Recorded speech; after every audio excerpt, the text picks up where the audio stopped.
Okay, well, I think we're just going to kick off. So let me please start by introducing myself. My name is Siobhan Wyper, and I am the head of the Preparatory School. I've been with Brighton College, Bangkok since it started in 2016, so this is my 6th year, and I'm now going to let my colleagues introduce themselves. Emma, would you like to start?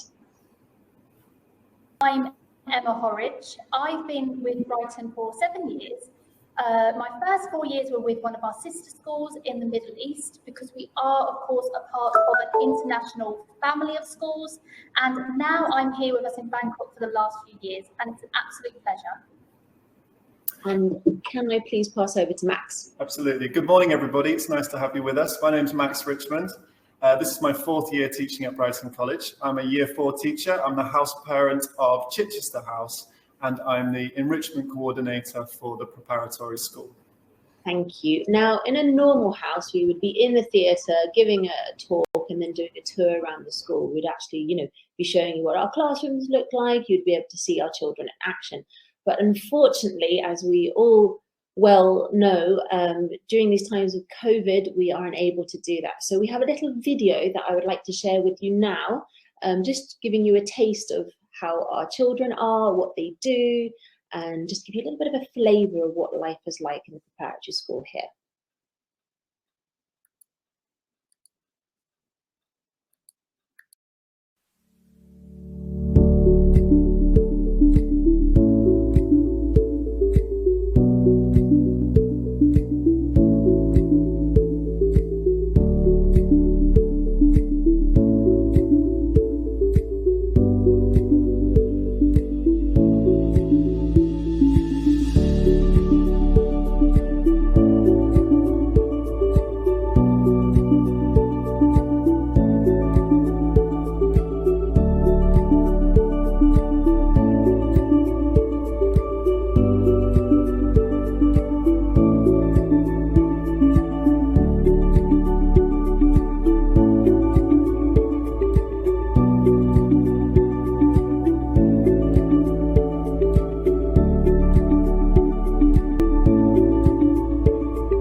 Well, it's great to see a few more people there joining us, and I hope you enjoyed that video. For me, one of the big things about that video is just seeing the children's smiles, which as educationalists, you cannot imagine how much we've been missing seeing them in person. So we're very excited to get them back in on Monday and see those humongous smiles that all our wonderful children have.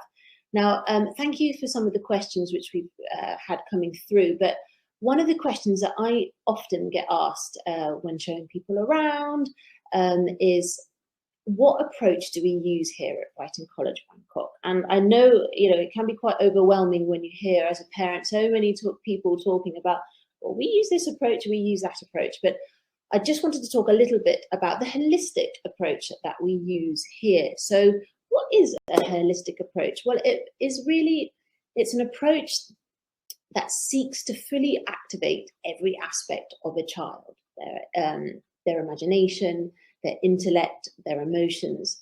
It really is all about looking at the whole child. How does that child learn? You'll often hear people talk about the multiple intelligence. So we really try very, very hard to tap in to each child's unique way of learning. As adults, we all learn in different ways, so we must make sure that with our children, we do exactly the same, that we as their teachers are able to facilitate an education that helps them to progress and to learn.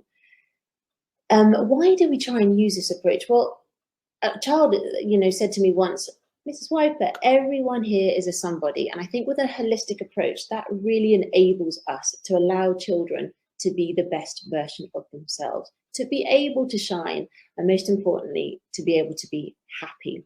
There are loads of benefits which I could talk about for ages, but I'm just going to talk about a few of them. And I really wanted to highlight that this holistic approach really does build confidence in children.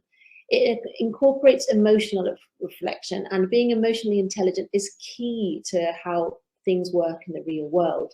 It certainly improves academic achievements, and of course, it enhances our mental and our well-being.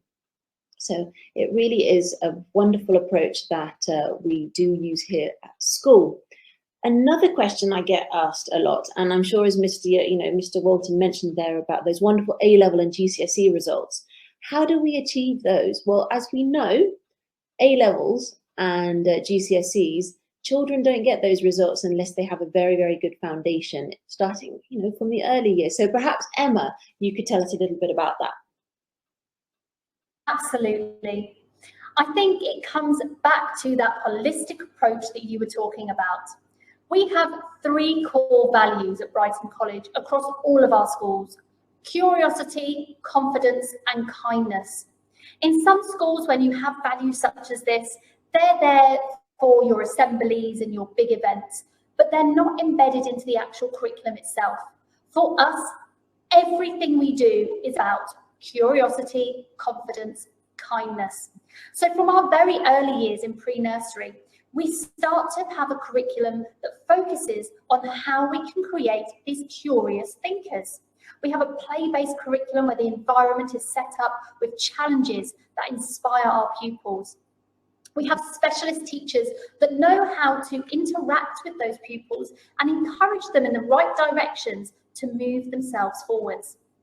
As well as our specialist teachers for early years, they also have the opportunity to have specialist teachers across a wide range of subjects, such as their computing from pre-nursery, swimming from pre-nursery, Mandarin, Thai, art.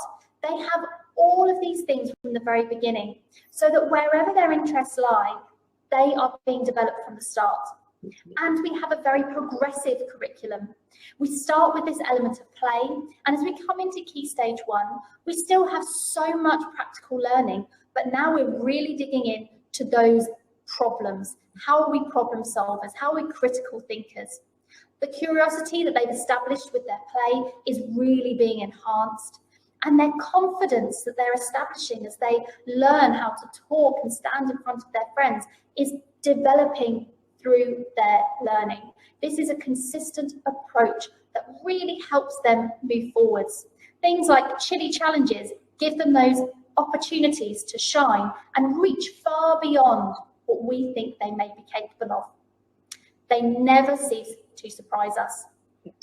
And of course, we understand that a key to the confidence for our pupils being in Thailand in a British-based school is their English language. And while we understand we need some systematic approaches to support the children, we also have expert teachers who know how to hook the children in interesting language ways. I can think of a great example of this coming up in just 1 week's time on November 5th.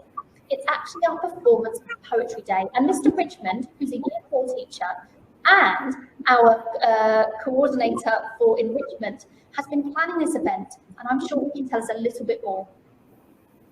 Thank you, Emma. You're absolutely right. Yes, over the course of this week and into next week, we've had a poetry focus, not just a poetry focus, but a performance poetry focus with an event coming up after next week.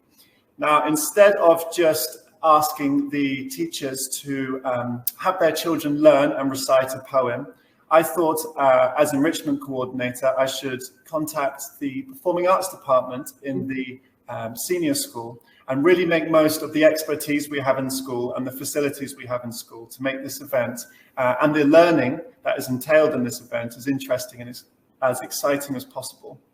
Let me just tell you, for example, Year 1 will be making a sound poem using the phonics that they learn when they're blending and sounding out new words. Not only that, they'll be taking their sound poem to the computing department, where they'll be making an exciting visual to be played behind the sound poem. They'll also be going to the music department, where they'll be making a musical accompaniment to go with the whole performance. Year 2 will be making these haiku poems, this Japanese form of haiku poem. They'll then be taking their haiku poems to the art department, where they'll be doing beautiful little illustrations to supplement the poems. Year 3 are doing shape poems, and they've very much been given control over their project. From there, they're going to make an exciting videography project following the shape and the lines of their poems. Year 4, we are writing little performance scores, which we're going to be performing live and recording. Year 5 are going to the drama department, where they're borrowing some props and taking some tips and cues from our experts over in the senior school, and they're going to be performing the narrative poem. And I believe Year 6 have written their own narrative poem, which they've taken to the dance department, and then they're going to be interpreting that poem through dance.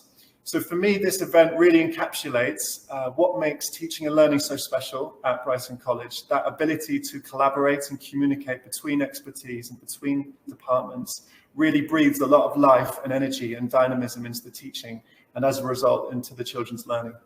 Thank you. I'm glad that you mentioned a bit about events. Events are a big thing of what we do, and I can just name a few. The other day we did, excuse me, Brighton's Got Talent, where all the children were able to audition, and then those who got through the next round were able to get on stage and just show us all the amazing things that they're able to do. Not only that, but some of our teachers were able to show us their fantastic skills. But we do have that very fun side of events, but we also have quite perhaps formal sports events. The other day we had the first Brighton Festival of Swimming, and it was amazing to see some of our young Year 3s being able to swim with some of the swimmers for the Thai Olympic team. What an opportunity. It was absolutely awesome. Emma, I don't know if you want to highlight any events? Absolutely. I think our big events are so amazing, and when you come to visit and see our theatre and our pool, you can see how they work so well. Such an amazing opportunity. But some of the smaller events are those things that are really close to my own heart. For example, we have Musician of the Week in every weekly assembly, and all pupils of every level of music get to have an opportunity to perform, to shine, to gain confidence, to explore an area that they love. Alongside that, we also have things like hook events that draw our pupils into their learning. So it's not just these big events, but it's also a part of how we inspire them, how we create that curiosity. And again, I know Mr. Richmond is the perfect person to talk about this as a teacher who inspires that curiosity. Absolutely, thank you. I'd like to pick up on a few things you said there, Emma, to go back to the hook events, which I think are very important, not only as the events, but as a part of the whole ethos of our teaching. Before a unit of work, whether it's a history or a scientific topic, we will do a hook event in which the teachers will stage an exciting proposal or mystery to be solved from where the children will take their learning. For instance, when I was teaching in Year 2, we were doing a Great Explorers topic. And me and Mr. Ferguson, we stomped muddy boot prints through the classroom and left a piece of parchment paper explaining who the mystery person was and what their challenge was to do. And then from that point, it's very much up to the children how to move forward with their learning, how to approach the problem, how to tackle whatever the mystery is. So not only do these hook events build those moments of excitement and awe and wonder, but they also pull the children in and make that learning their own. And that's very much part of what we try to do here, is to give the children ownership of where they want to take their learning. Now, also at the end of a unit of work, every year group will be doing one curiosity day a year. Now, this is really an opportunity for the children to be exhibiting and showcasing all their learning, all the skills they've picked up, all the fantastic crafts and artwork that they've done. We were just recently doing an ancient Egypt topic. So just before the half-term break, we had an ancient Egypt day. And again, it's very much up to the children how they would wish to present their work, how they would wish to share their learning. The children decided on making a virtual exhibition, which was this fantastic platform online where you could walk around as if you were in a real exhibition and all the walls were hung, their pieces of work, their hieroglyphs that they'd painted, their death masks, their cartouches, and some pieces of writing they had done. And we shared this amongst the prep school, and everyone got to look around the exhibition. They also made a quiz about their learning, and we shared that in assembly in the form of a Kahoot quiz. They also set the prep school a challenge of who can build the best pyramid, and also a challenge of who can decipher our hieroglyphs that we've written. So again, this is a really, really strong example of that child-led approach we have. A fantastic way for the children to reflect on what they've learned, to share what they've learned, and also just spread a bit of enthusiasm for learning in general. Indeed, and I think it's that all-important independence and responsibility that we try and teach the children here. And again, that's a question that we get asked a lot. How do we encourage children to be more responsible, not only of their own learning, but just their attitude towards life? And one of the things that is really key to what we do here are all the different roles of responsibility we have. Now, we have a very traditional roles of responsibility that you would expect to find in a British independent school, such as house captain, vice house captain. But this year we've introduced new roles such as the digital ambassador. Now, this is a great opportunity for children, particularly those who are really interested in technology.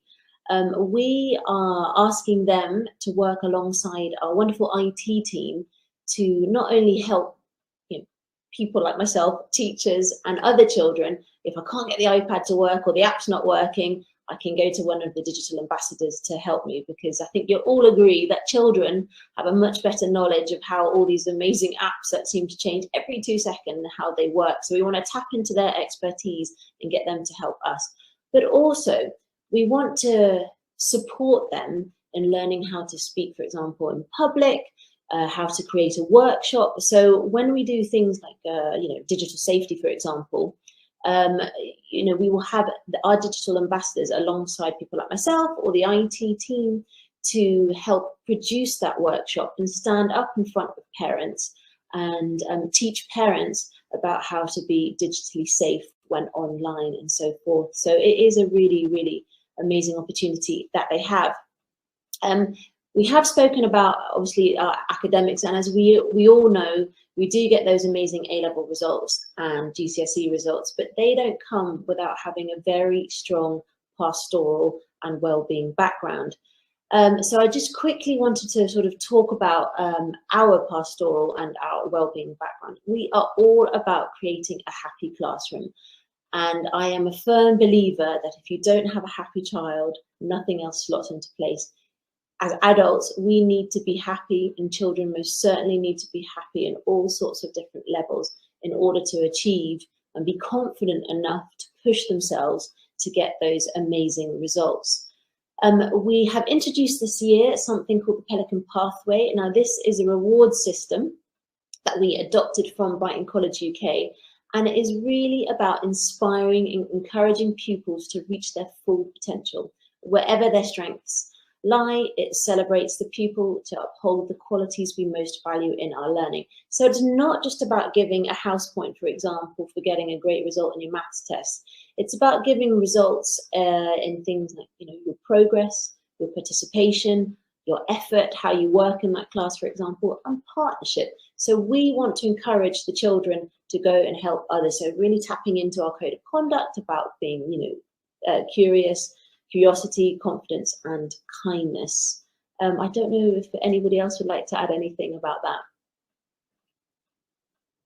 I mean, I would just love to say that I think that's one of the most amazing things about being at Brighton. Every pupil is really appreciated for who they are and their own strengths. The tagline, as it were, be the best you, means something. All of our children are individuals, and they are all going to succeed in their own area of expertise. And we recognise that all the way from the beginning with our digital ambassadors, with our sports ambassadors, with partnership, participation, progress. It's all about knowing your own strengths, developing them even further, and persevering, as is our P for Pelican, in those areas where maybe you're not as confident, so that you have an overall base but you know that you can succeed in that area where you're special. And we find those areas where every child is special. Everyone has that chance to shine. And it's so wonderful to see all of those caterpillars growing into butterflies. Thank you so much. Indeed. And I think just for one last question, just so we sort of come towards the end of our open house, this is a brilliant question, and I really applaud parents when they ask this, because there's so many different schools on offer here in Bangkok. But the key question is, what makes Brighton College Bangkok special? And before I pass over to my colleagues, for me, now I've been here for 6 years since it started. For me, what makes this place special and what makes it BBCB is our teachers. They are quite honestly just phenomenal. I've never worked with a bunch of teachers like this before. They are absolutely incredible. And I genuinely really do mean that. They go above and beyond everything that I possibly expect of them as a head of the preparatory school. And I think particularly during these COVID times, you really just see the passion that teachers have to ensure that children are getting the best learning experience. And yesterday, actually, I was showing a prospective parent around the school, and he said, "Oh, Siobhan, it's absolutely amazing just to see the passion oozing out of the teachers. You can just feel it when they're talking to you. Whether it's he's gone to the DT lab to talk to our DT teacher rather, coming here in the junior school or talking to our TLAs. Just you can see it in them. They just love doing what they do, and it really is true. Our teachers are just incredible." Emma, would you like to share anything? I think just exactly what I said before, that element of every child being appreciated for who they are, be the best you. In fact, I was on another tour myself, and that was what the parent actually said, that we seem to know the children. We know them so well. They are not just a number, they are an individual, and that's what really shines. I think if you come and have your tour and you look around for yourself and you talk to the teachers, that's what comes across. Your child is appreciated for who they are, and we will do everything we can to help each individual succeed. Thank you. And Max, just before you wrap up, can I just quickly pass over to you? What makes BCB special? For me, as a teacher, it's an exceptionally exciting place to work. I absolutely love my job. We are given huge scope to create wonderful lessons and units of work. We are so well supported by not only our fellow classroom staff, but also our specialist staff. And as a teacher, it's just a very exciting place to work. And as a result, the children also receive extremely exciting lessons too. On top of that, I do believe that our values, confidence, kindness, curiosity, are not just words we use. I really do feel it walking around the school. I do not believe confidence is a thing that comes from a personal effort. It's a thing that comes from a feeling of being supported and of being cared for. And I really do feel we've got such a good pastoral web here that children feel comfortable enough to be curious and to try and to be brave and to push themselves and to learn. Thank you. Well, as you all said, we do have these amazing teachers and amazing children, but we also have some pretty exceptional world-class facilities. So I would just like to share a video with you, as you're not able to see them yet in person. So I hope you enjoyed the video.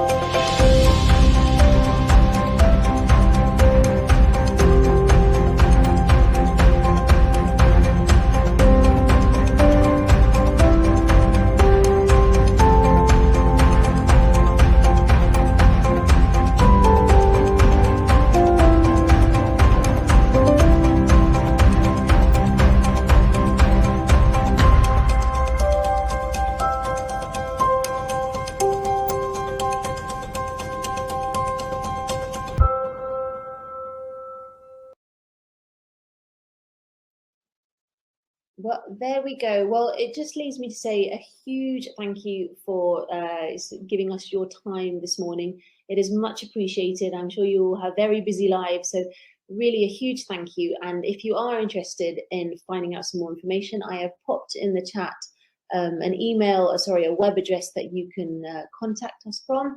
And also I have uploaded our perspective. So please do feel free to download it. And we hope to welcome you in person here soon so that you can actually see everything with your own eyes. Okay, have a wonderful afternoon. Have a great weekend. Stay safe. Thank you.